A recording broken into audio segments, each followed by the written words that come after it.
эл жашайт. Анын 68% кыргыздар.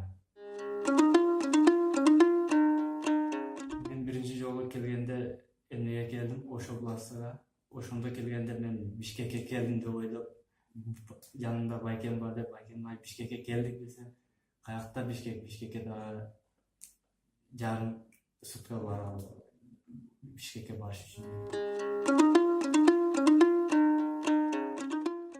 Биринчи жолу келгенде Бишкекке бир нерсеге таң калдым да мен, я деген сөзгө. Баары эмне бул жер каяка десе, кайсы жер десе, я эмне дейсиң деген. Ошо я дегенде көптөгөн кишилерден сурадым, мугалимдардан сурадым, я деген сөз эмне маанин түшүндүрөт. Ошо болду да. Акыры ошо маанисине жеттим. Негизи айылда көбүнчө калпак кийип жүрүм. Бул жака келгенде таң калдым да, бул жака келгенде калпак кийген кишилерди көрбөй, анан өзүм калпагым кайра сумкама таштап койдум, ошо бойдон турдум. Бизде аялдар мына узун кийишет, жолго салышат. Бул жакта бир аз ачыгыраак.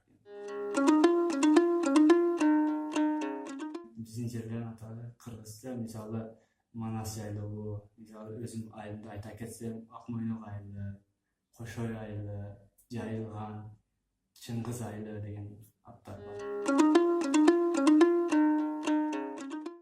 Бул жакта беш бармак лакман бар, бирок биз жакта такыр лакман жок. Бирок беш бармакта кээде коноктор келгенде